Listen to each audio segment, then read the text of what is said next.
एक व्यक्ति अपने गुरु के पास गया और बोला, गुरुदेव, दुख से छूटने का कोई उपाय बताइए। शिष्य ने थोड़े शब्दों में बहुत बड़ा प्रश्न किया था। दुखों की दुनिया में जीना, लेकिन उसी से मुक्ति का उपाय भी ढूंढना, बहुत मुश्किल प्रश्न था। गुरु ने कहा, एक काम करो, जो आदमी सबसे सुखी है उसके पहने हुए जूते लेकर आओ, फिर मैं तुझे दुख से छूटने का उपाय बता दूंगा।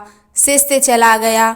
एक घर में जाकर पूछा, भाई तुम तो बहुत सुखी लगते हो, अपने जूते सिर्फ आज के लिए मुझे दे दो। उसने कहा, कमाल करते हो भाई, मेरा पड़ोसी इतना बदमाश है कि क्या कहूँ। ऐसी स्थिति में मैं सुखी कैसे रह सकता हूँ? मैं तो बहुत दुखी इंसान हूँ। वह दूसरे घर गया। दूसरा बोला, अब क्या कहूँ भाई, सुख की तो बात ही मत करो, मैं तो पत्नी की वजह से बहुत परेशान हूँ। ऐसी जिंदगी बिताने से तो अच्छा है कि कहीं जाकर साधु बन जाऊं। सुखी आदमी देखना चाहते हो तो किसी और घर जाओ। वह तीसरे घर गया, चौथे घर गया, किसी की पत्नी के पास गया तो वह पति को क्रूर बताती। पति के पास गया तो वह पत्नी को दोषी कहता। पिता के पास गया तो वह पुत्र को बदमाश बताता।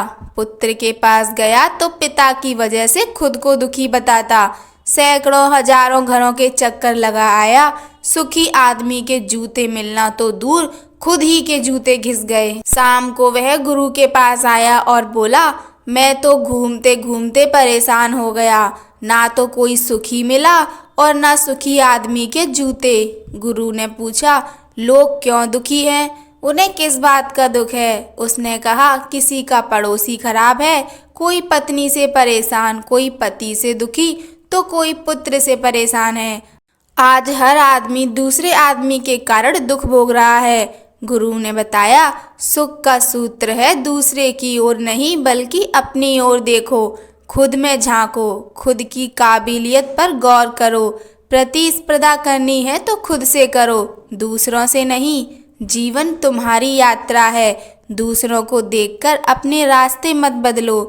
खुद को सुनो, खुद को देखो, यही सुख का सूत्र है। शिष्य बोला, महाराज, बात तो आपकी सत्य है, लेकिन यही आप मुझे सुबह भी बता सकते थे, फिर इतनी परिक्रमा क्यों करवाई?